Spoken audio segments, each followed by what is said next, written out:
As dawn broke over the Imperial Palace in ancient Kyoto, silk rustled against tatami mats. A young woman in 12-layered robes moved silently through corridors painted with cherry blossoms. Her painted white face showed no emotion, but her hands trembled. She was one of hundreds competing for the emperor's attention. Outside, her family's political future hung in the balance. But real power lay with the Fujiwara clan, who placed their daughters as consorts to control the throne. In the Heian court, every gesture and poem signaled political maneuvering among court families. And every night could mean the difference between power and exile. This is what really happened behind those silk screens.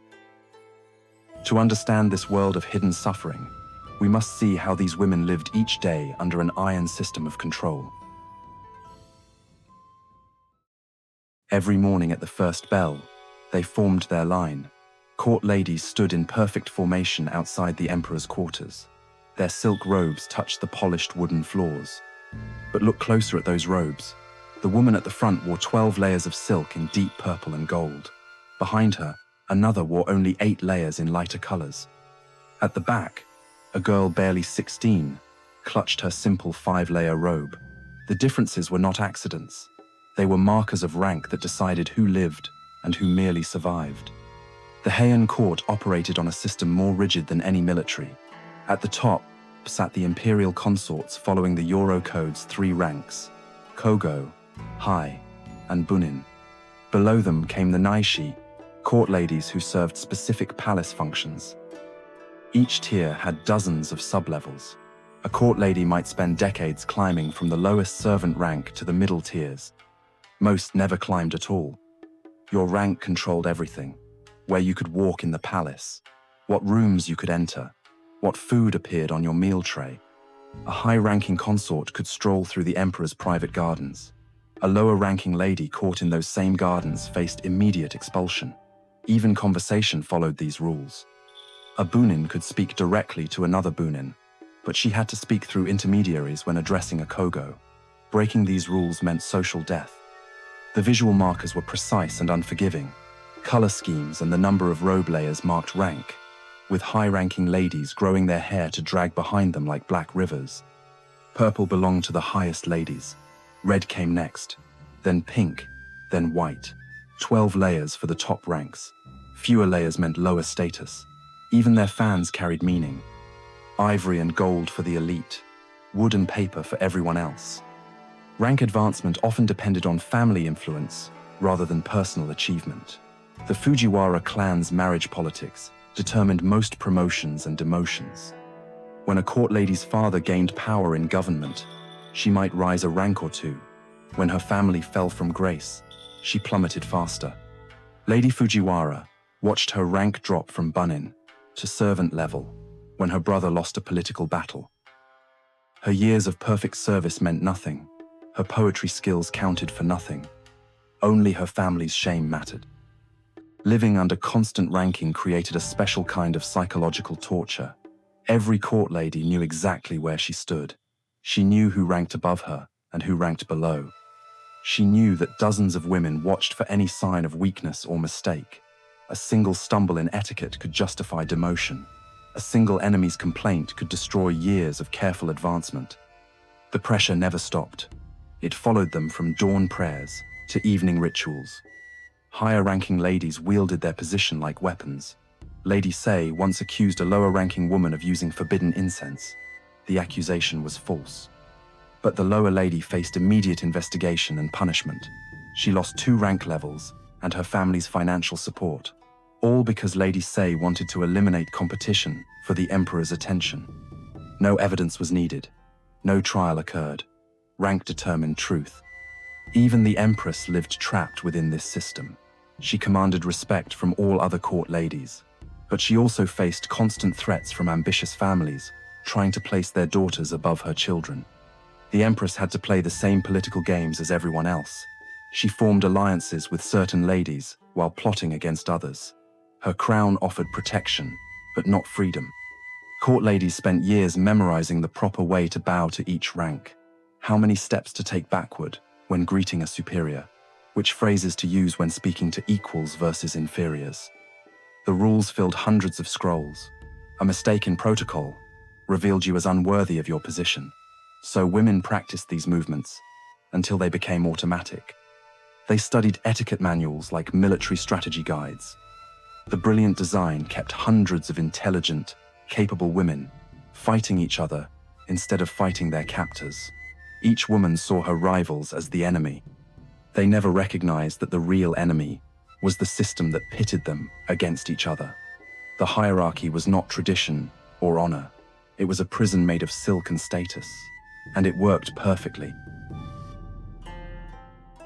But the most dangerous battles in this prison were not fought with accusations or protocol violations.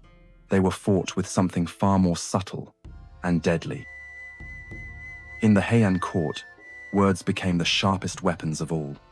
Lady Michiko sat in her chambers, brush poised over silk paper.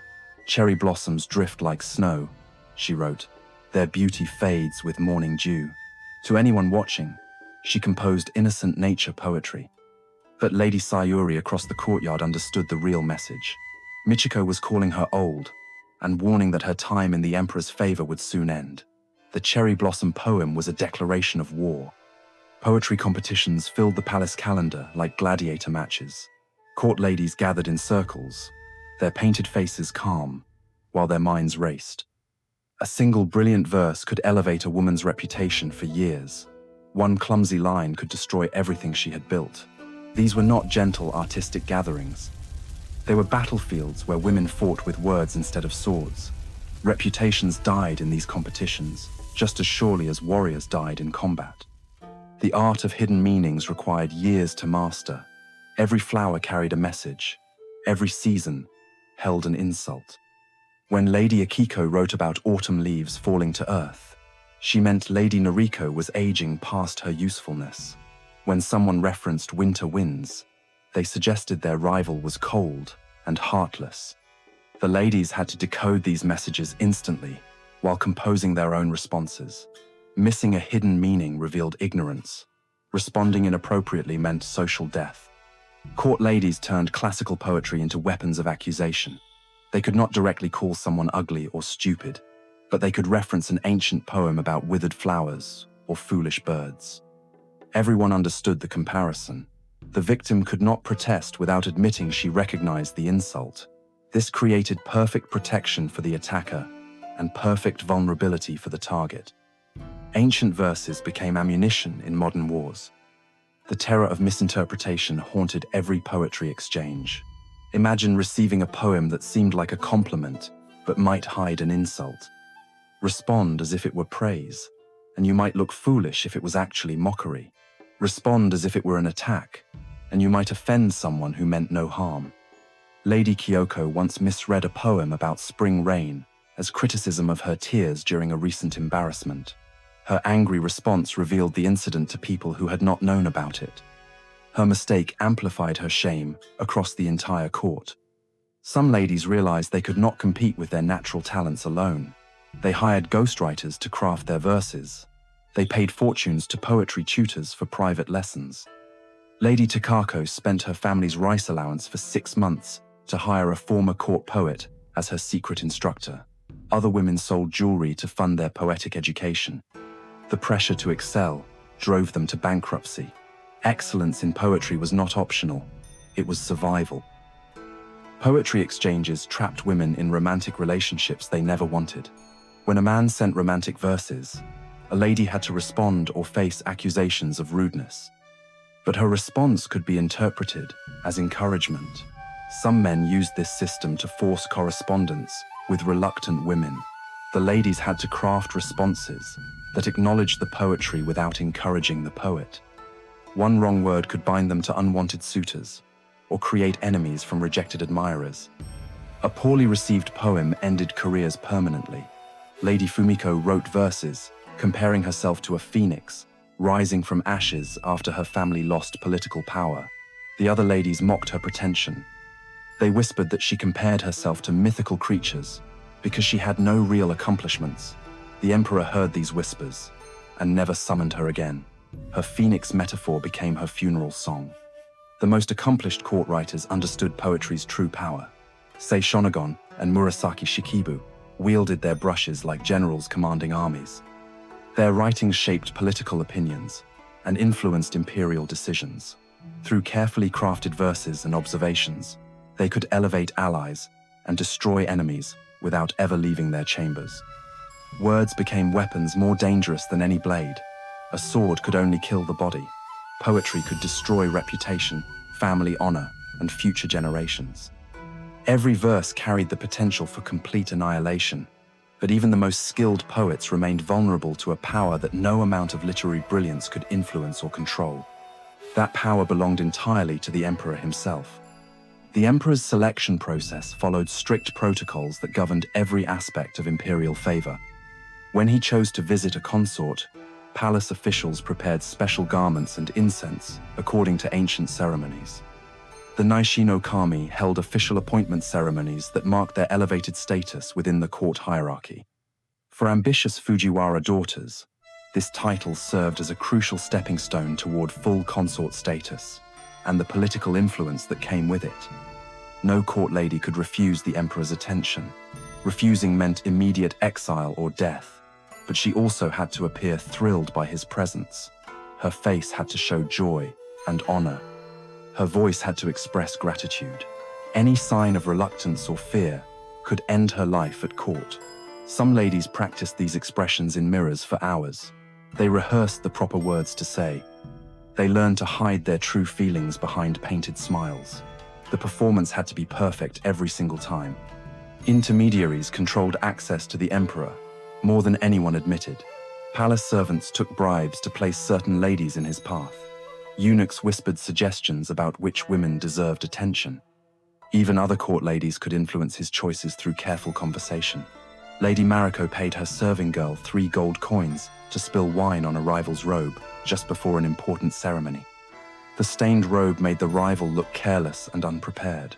These intermediaries held more power than most court ladies because they could shape the emperor's decisions without him knowing. Pregnancy changed everything.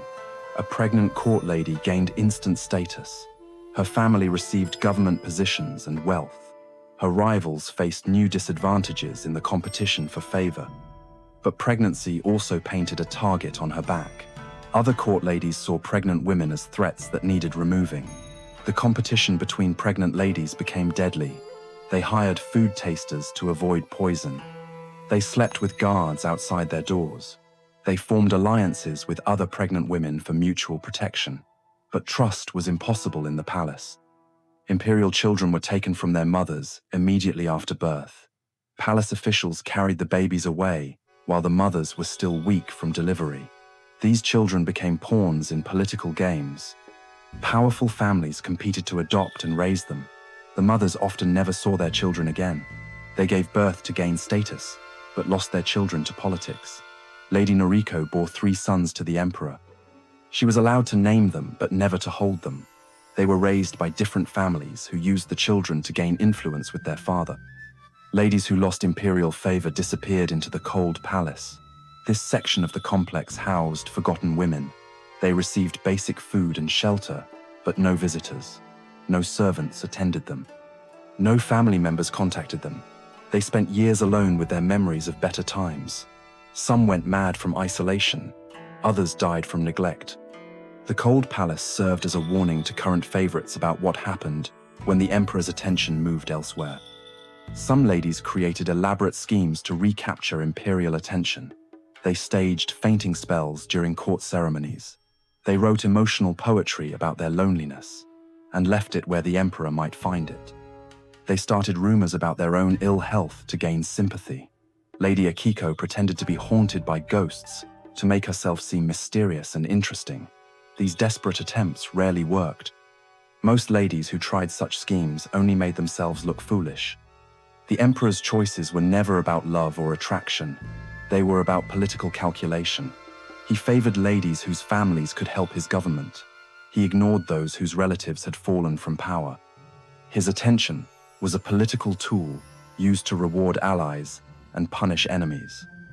The court ladies were just pieces in this game. Their beauty, intelligence, and devotion meant nothing compared to their family's political usefulness. Imperial favor was business, not pleasure.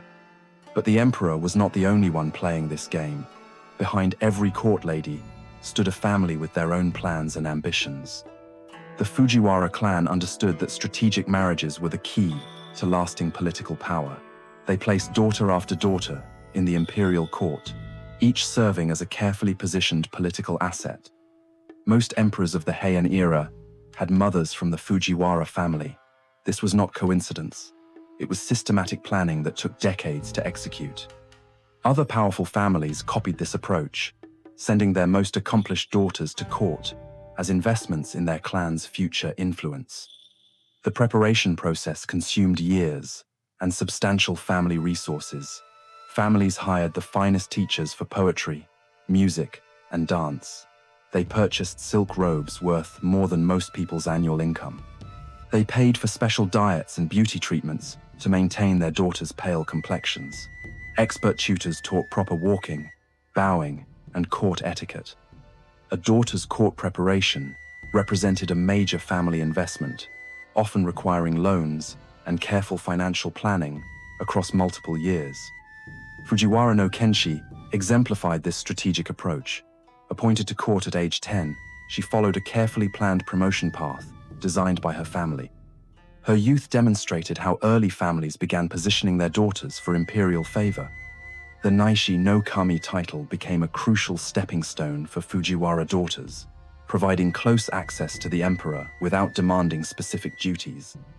This strategic thinking showed how families planned their daughters' court careers years in advance. Court ladies lived under constant pressure to deliver political results for their families. They received regular correspondence, demanding updates on their progress with the emperor. Their relatives expected detailed intelligence about rival families' activities and influence levels. A court lady, who bore imperial children, earned her family immediate government positions and increased wealth. Those who failed to gain favor faced reduced financial support and family disappointment. Families sometimes withdrew support from daughters who could not meet expectations.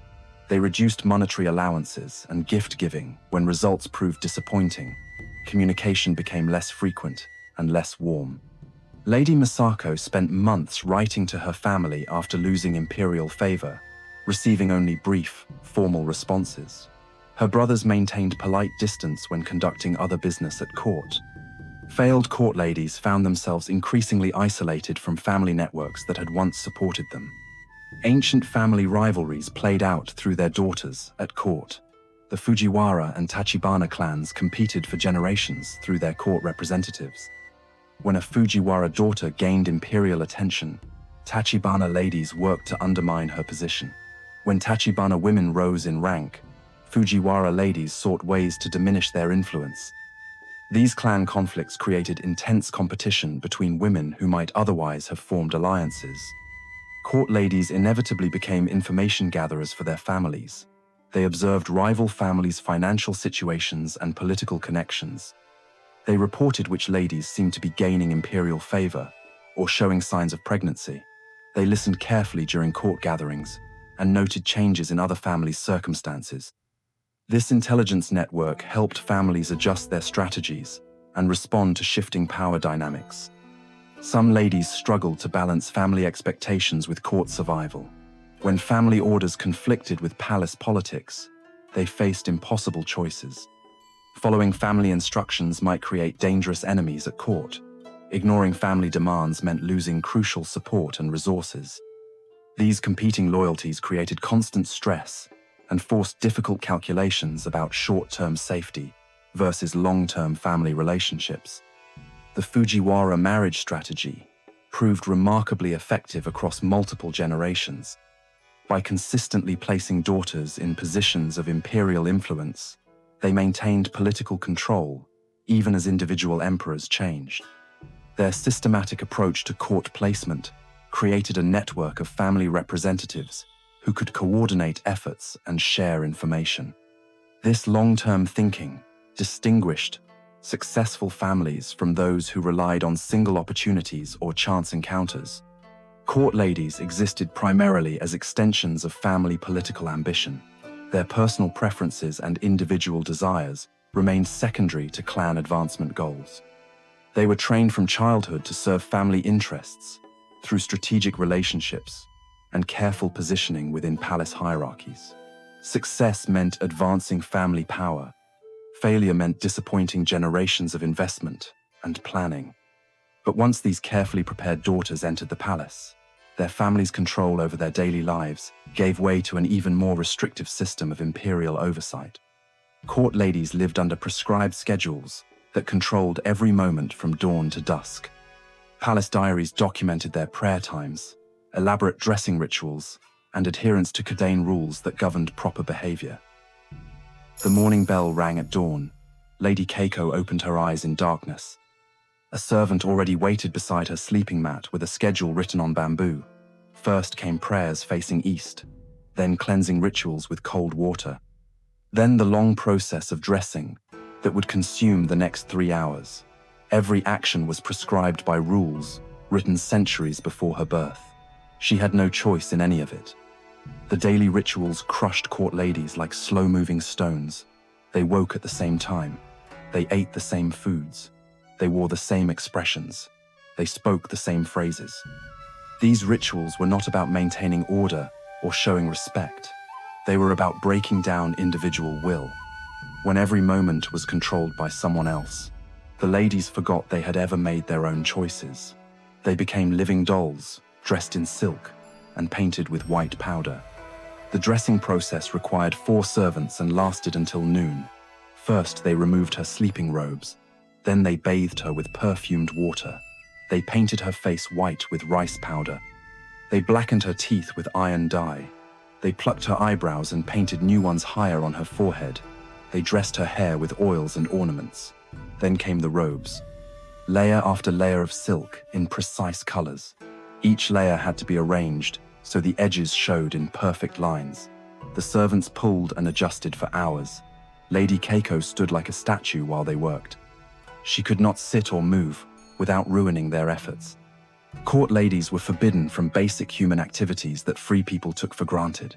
They could not walk quickly, or their robes would tangle. They could not eat with their hands, or the white paint would smudge. They could not laugh loudly, or speak above a whisper. They could not go outside during certain weather, because it might damage their makeup. They could not touch animals or children, because it was considered unclean. They lived like precious objects that might break if handled roughly. The palace architecture used screens and low doors to control movement and maintain proper etiquette. Corridors had multiple turns to prevent long views. Doors were low, so ladies had to bow when passing through. Windows were small and covered with thin paper. The ladies could see shadows and shapes, but never clear views of the outside world. Even within the palace, they could only access certain areas. Most rooms were forbidden. Most gardens were off limits. They lived in a maze designed to confuse and contain them. The palace grounds became their entire world. High walls surrounded the complex. Guards watched every gate. Court ladies never saw the city beyond those walls. They never walked on natural earth or breathed air that was not perfumed with incense. They forgot what rain felt like on their skin. They forgot the smell of cooking food from common kitchens. The palace was their universe. Nothing existed beyond its walls because they were never allowed to see it. Even their private moments belonged to others. Servants followed them everywhere. Supervisors watched through screens and curtains. Other court ladies spied and reported on their behavior. They could not write letters without someone reading them first. They could not receive visitors without permission. They could not sleep without servants nearby. Privacy was a concept that did not exist in their world. Every breath was monitored by someone with authority over them. The psychological control worked through constant observation and judgment. The ladies never knew who was watching or what might be reported. They learned to hide their true thoughts and feelings. They practiced fake smiles until they became automatic. They spoke in careful phrases that revealed nothing about their inner lives. Over time, they forgot what their real personalities had been like. The system erased their individual identities and replaced them with perfect, obedient shells. But within this suffocating world of surveillance and control, some court ladies began developing their own methods of communication and survival. Secret alliances formed out of desperate necessity. Court ladies who should have been competitors became partners in survival through private networks of mutual protection. They shared information about which families were gaining political power. They warned each other about dangerous rumors spreading through the palace. They pooled resources to hire better servants or buy protection from corrupt officials. Lady Akiko and Lady Noriko came from rival families, but formed a partnership that lasted 15 years. They protected each other's children from political attacks. They shared advance warnings about changes that could affect their status. Their alliance kept both women alive when others from their families died or disappeared. Resistance took forms that were almost invisible to their captors. Court ladies bent rules in tiny ways that added up to real rebellion. They wore forbidden colors in their innermost robe layers where only they could see them. They included secret messages in their poetry that only certain allies could decode. They deliberately forgot protocol when interacting with ladies they disliked. Lady Masako made a habit of bowing 1 degree less than required when greeting her rivals. The gesture was so subtle that proving disrespect was impossible, but every woman who saw it understood her defiance. Some ladies gathered intelligence that became currency more valuable than gold. They learned which government officials were taking bribes. They discovered which families were secretly bankrupt despite their public displays of wealth. They found out about affairs between court ladies and guards or servants. This information became blackmail material that could protect them from enemies or destroy rivals. Lady Shizuko discovered that a high-ranking lady was stealing silk from the Imperial stores. She used this knowledge to gain protection when her own family lost political influence. The threat of exposure kept her enemy from attacking her. An underground economy flourished based on favors and mutual protection. Court ladies traded services like goods in a marketplace. One woman might share cosmetics in exchange for advance warning about poetry competitions. Another might provide false alibis in return for help with her correspondence. They created networks of debt and obligation that bound them together. When Lady Kyoko needed someone to distract guards while she met a secret messenger, 3 different ladies owed her favors and helped without question.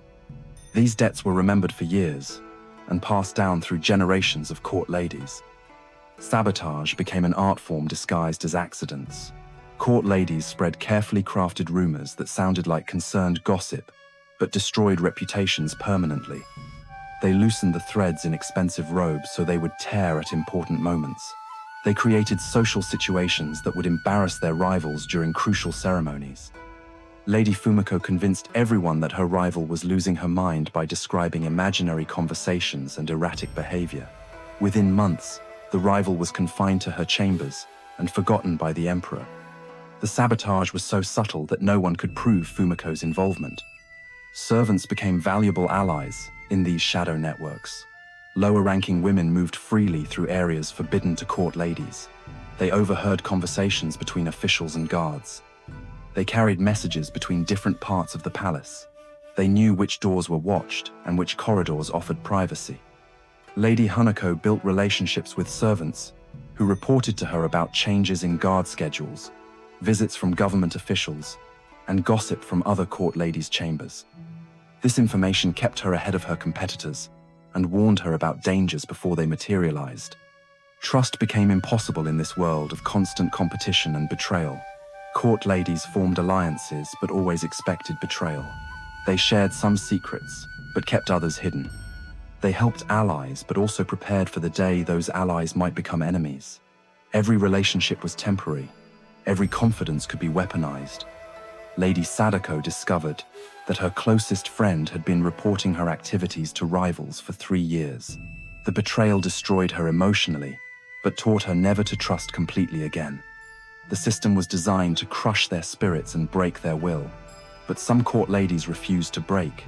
They created their own rules within the oppressive structure.